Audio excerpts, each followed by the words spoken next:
With a cameraman seen cutting the rope during Balor vs. Reigns and the Danielson Omega rematch possibly taking place outside AEW, this is Wrestling Hub. My name is John, you're watching the Wrestling Report for October 1st. Before we get into the rest of the video, make sure you subscribe to Wrestling Hub and turn on all notifications to stay up to date with everything in the world of pro wrestling.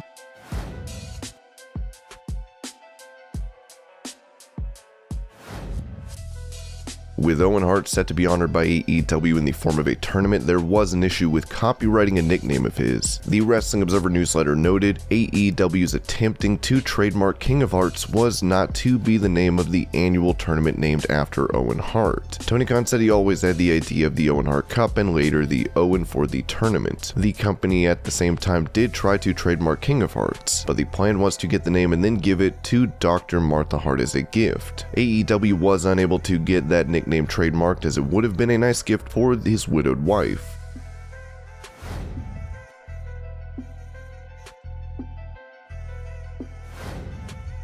When Cody Rhodes was recently taking on Malachi Black, he was on the receiving end of boos from the crowd, which led to Black, the heel in this feud, being cheered. On his Hall of Fame podcast, Booker T mentioned that Cody turning heel could be the best thing that can happen to him. I haven't been watching every show or anything like that, but there again, it could be the best reaction in the world if he's going to be that heel that people are going to love to hate. There again, I don't know if that's what it was. I don't know if it was go away heat like now you're Hollywood, you're like the pot calling the kettle black, one of those type of deals. I don't know. We'll see in the end as far as how this thing plays out. Hey bro, it might be the best thing that could happen to him. Sometimes you slip on a banana peel and it could be the best banana you ever had in your life. I'm serious. So you just go with it sometimes. We'll see how this thing plays out. Cody has previously stated he has no intention of being a heel in AEW, but we'll have to see how long that holds up.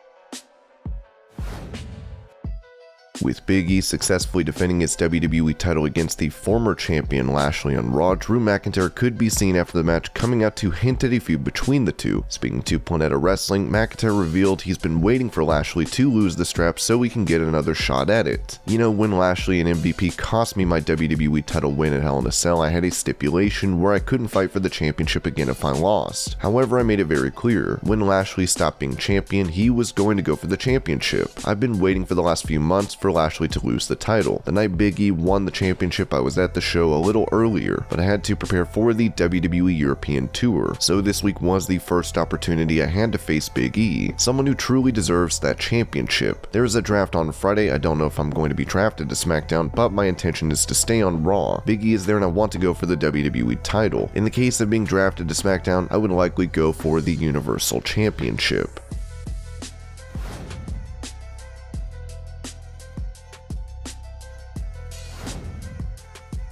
After Dark Side of the Ring's Plane Ride from Hell special, Ric Flair has not been seen in the best light. The Nature Boys ads for Car Shield commercials were put on hold and an online campaign was created by fans to beg AEW to never bring him into the company. Still, the Observer has noted, while a lot of people have distanced themselves from Ric Flair since Dark Side of the Ring, the Las Vegas Golden Knights of the NHL have not, continuing to show Flair doing the woo when the team scores a goal. Even WWE got rid of his woo from their opening video package, replacing him with the Ultimate Warrior.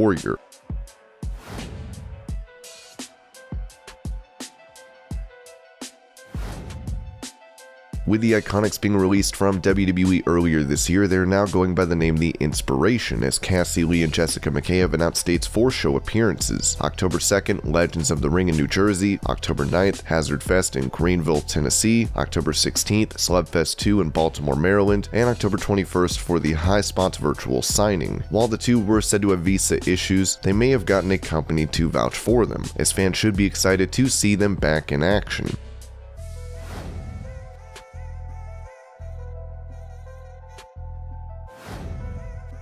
When it comes to WWE's draft, it will begin tonight on SmackDown and have a huge NXT presence, with the Observer saying those in the company were of the belief Dakota Kai, Aaliyah, and Xia Li were the leading candidates among the women, particularly because WWE wants a legitimate Chinese star in the market after the success UFC had in that market when Zhang Wei Li became a champion. Those three mentioned have been reportedly wrestling in main roster dark matches, so their expected call-ups come as no surprise. NXT star Austin Theory has also been in these matches, as fans fans can expect many from the tertiary brand to make their way to Raw or SmackDown. Ringside News would add that the 2021 draft is starting tonight and the company is ready. We were told that all of the draft choices were decided on as of last night, and the network were also given their new rosters. WWE likes to wait until the last minute to get a lot of things done, but the WWE Draft is all ready. The big question is which superstars will go where as they continue efforts to keep network partners happy. 2021 Draft is all set internally.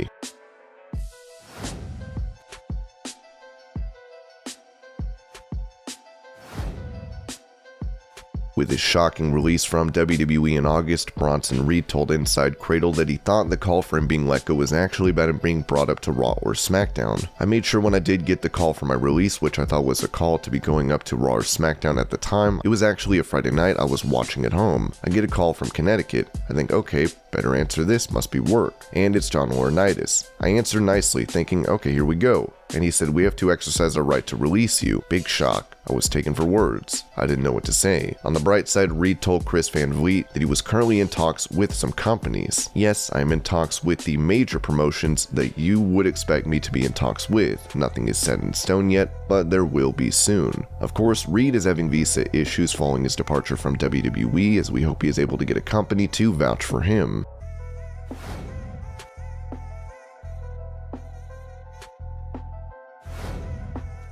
With him recently winning gold at the Olympics and signing a contract with WWE, Gable Steveson is now the best paid amateur wrestler, as the Observer noted. Steveson looks to be the best paid amateur wrestler of all time as he goes into this season at Minnesota. He got $250,000 for winning the gold medal, which granted is far less than he deserves. He's making $20,000 a month in NFT money, and he's on a WWE guaranteed contract. WWE is reportedly setting up a remote training facility for Steveson, and with him only being 21 years of age, he has a ton of potential.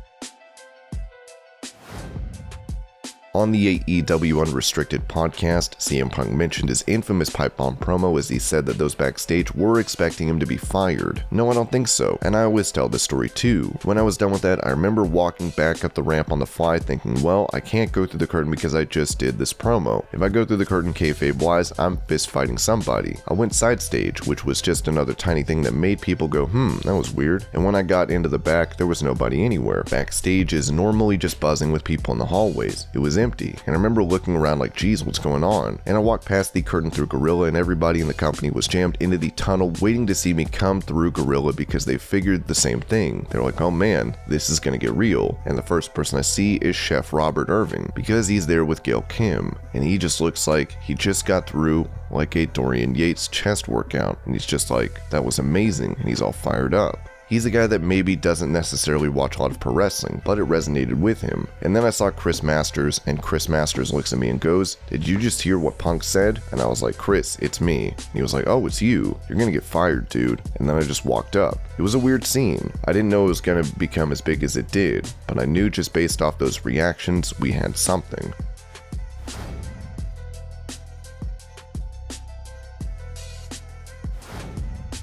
Among wrestling fans, Triple H is known for burying up-and-coming talent. While he may have changed since his time as an in-ring competitor, Jim Ross mentioned on his podcast that the game had an agenda against Chris Jericho. Triple H probably did not like him because he's shorter and he's a hell of a hand. Somebody's get to figure out what he's all about. I thought for a guy as smart as Paul Levesque, and he is, and I saw he's getting better from his heart issues, which is great. He's so smart, hence why I named him the cerebral assassin on an entrance. There's got to be a motive there. There's got to be an agenda of some kind. Why Triple H would say that Jericho needed to learn the WWE style, and I believe it was politically based. Now, he won't agree with that.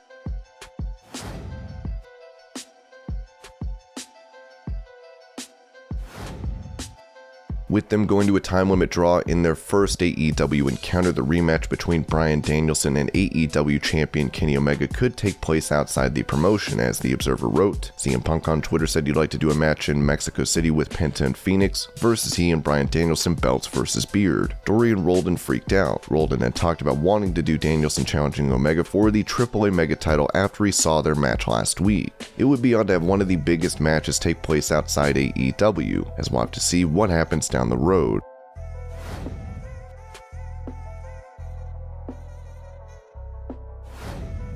Many fans were disappointed when Finn Balor fell from the top rope due to it breaking at the latest pay-per-view. Now, a fan has taken to Twitter to post a video that he found of a cameraman cutting that rope. Here's the clip.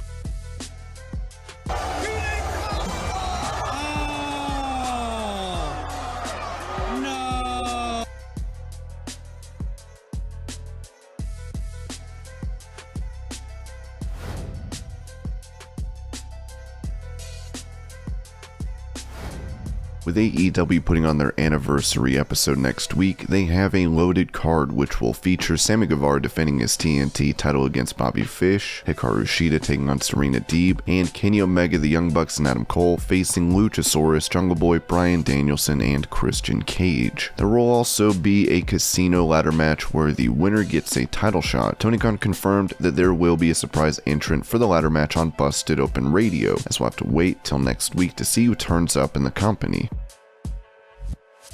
And this was your Pro Wrestling News Update. I hope you're all having a great day. Thank you so much for watching, and I'll see you later.